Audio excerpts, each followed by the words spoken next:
Nomi here. This week I had the opportunity to learn about a culture and the role that food has in that culture. I chose Russia and was able to take this opportunity to learn about the organisms that live in Russia, as well as the role of Russian food in Russian culture. Hope you enjoy! Editing Naomi here. This is the disclaimer. I'm not Russian. This is for educational purposes. Not cultural appropriation. I actually legitimately wanted to learn about this. Like, that's the difference between cultural appropriation and just like trying to learn is actually wanting to learn. I've never really known much about Russian culture, which is why I chose Russia for my projects that I could learn about. So yeah, I meant no harm, and I'm sorry for the things that I mispronounce and say wrong. This is for educational purposes, and it's what I have learned from online. So, back to the video. In general, the climate of Russia can be described as highly continental, with warm to hot, dry summers and very, very cold winters. Prominent trees in Russia include the larch, fir, pine, spruces, and cedars. Common birds are goldfinches, chaffinches, siskins, and starlings. These birds form flocks in the colder months, and many migrate to Western Europe over winter. Reindeer have been semi-domesticated and are herded for their meat, hides, and for transport. Russian food has played a central role in many Russian celebrations, from birthdays to religious holidays. The most important holiday for the Russian Orthodox Church is Pascha, or Easter. After the six-week fast of Lent, Easter dishes are rich and include much meat and dairy products, which are generally fasted from during Lent. The national dish of Russia is considered pelmeni. They are pastry dumplings that are typically filled with minced meat and wrapped in a thin, pasta-like dough. Russian food is never spicy hot, but instead is flavorful and often on the sour to sour spectrum. In the Pirozhki that I made, the flavoring was salt and pepper, and it tasted delicious. A feast was one of the many pleasures in the life of a nobleman, with the layout of the dining room as an important role of the estate. Much attention was paid to the interior of this dining room, and it would house the most comfortable furniture on the estate. This was necessary as feasts and meals lasted many, many hours. Russian food etiquette is fairly simple. For starters, do not eat until your host begins eating, and keep your hands visible for the duration of the meal, and keep your elbows off the table. When finished, it is not polite to completely clean out your plate, or the host will think that they did not provide a sufficient amount of food. My parents had this happen to them when they were in China as well. After the meal is finished, the guests should stay seated until invited or asked to rise. Upon rising, they should ask if there is any way to assist in cleaning up. Generally, this offer will be refused, but it will be greatly appreciated. I would recommend starting the Zefir a day or two before you would like to eat them. They were not ready the day that I made them, and we had to wait until the next day to eat them. Start by mixing 1/2 cup of water and 5 teaspoons of gelatin to bloom. Pour 1/2 cup of water with 2 cups of sugar on the stove. Start dissolving it and add the gelatin. Add food coloring if desired, and lemon juice.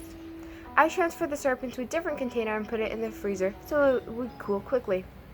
Once it is at round room temperature, beat 3 egg whites and 1 cup of sugar in a stand mixer, and little by little mix in all the gelatin mixture. Making sure that gelatin mixture is not really hot is very important, because if it's too hot, then when it touches the eggs, it'll cook the eggs and it just won't set right. So I know it's hard to be patient, but you need to try and cool it down. Keep it on high speed, mixing in the gelatin mixture and the egg whites and the sugar on high speed until the sharp peaks are made. I was impatient and didn't mix it enough, so mine were less pretty and less floury than they could have been. But yeah, I piped it onto wax paper with I have a shortbread cookie thing. I use it. So I piped it onto wax paper and let it sit for 8 hours. Towards the end, I sprinkled them with powdered sugar and then lifted them with my knife and then stuck two together. I did end up having extra mixture that I was unable to originally pipe out onto the wax paper, and so I put it in a dish and cut it out, and I mean, it tastes the same. They're a little bit bigger portions, so I could have cut them smaller, but I like them. I started making the dough with 1/2 cup of rice milk. The recipe calls for regular milk, but I use rice milk. 1 tablespoon of sugar and 1 tablespoon of yeast. I let this sit for 10 minutes while I prepared the other part of the dough. 1½ cups of milk, 2 tablespoons of melted butter, 1 egg, 1 teaspoon of salt, and 1 cup of flour. After mixing this, I stirred in the yeast mixture and mixed in the rest of, and then mixed in 5 more cups of flour, one at a time. Covering the bowl loosely, I set it to rise. The recipe called for it to rise for an hour, but I ended up rising for 2 because I was out and about running errands. I sliced half a head of cabbage and cooked it until it wilted. I had 6 hard-cooked eggs that I had chopped up and seasoned it with salt and pepper. The wilting took some time. I ended up pouring some water and steaming it to get it to cook better, and then I let the water evaporate out. But I really liked the flavoring. Even with just the salt and pepper, it was absolutely delicious. Place the dough on a floured surface and gently roll into a long snake about 2 inches wide. I would say that I wish that I rolled it out smaller. The bread section was really thick around the filling. Cut the snake into 1-inch pieces and roll each piece into a ball, then flatten them. Again, this was a really important part that I didn't do very well. Place a spoonful of the cabbage filling in the center and pinch the edges together to seal the filling. So I made the cabbage ones, but there are also different recipes that have meat or potatoes involved, just depending on what you want. Bake for 20 minutes at 400 degrees Fahrenheit on aluminum foil, or basically just until the tops turn golden brown. My family enjoyed it. I'll start with the Zefir, because that's what we made first. My family enjoyed the Zefir. I took it to school. The other kids there liked it. It's not as sweet as marshmallows, and it's definitely had a bit of a different texture and it was more squishy because of the gelatin than normal marshmallows are. So I'll just keep that in mind. The nice thing is that if you really don't want to have that much sugar in, there's absolutely nowhere saying that you have to put that amount of sugar in. You could decrease the sugar or whatnot. You could also add different flavorings. I went with lemon just because I was trying the recipe for the first time. But this Zefir recipe I am definitely saving. I actually have a favorite marshmallow recipe, so now I'll have my favorite Russian marshmallow recipe to use as well. Another thing that I made was the Pirozhki. Yes, Pirozhki. I made Pirozhki. Overall, I really liked it. I ended up eating the filling for lunch the day afterwards because I made too much.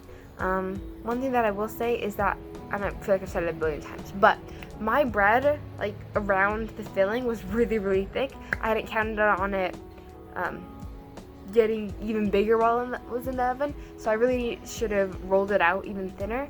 The other thing was, I already mentioned it earlier, but including more different kinds of filling. But yeah, I really liked it. I think it was a success. I'm really grateful and happy that I was able to learn about Russian culture and just get to experience new things. I made a lot of American food and different Asian food, but never this kind of food before. So, thank you guys for watching. I love you all, and yes, go check out my playlist. It should be right here.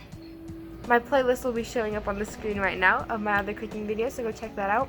I will also have my Instagram up, I don't know which one, in one of these corners, so you can check my Instagram out.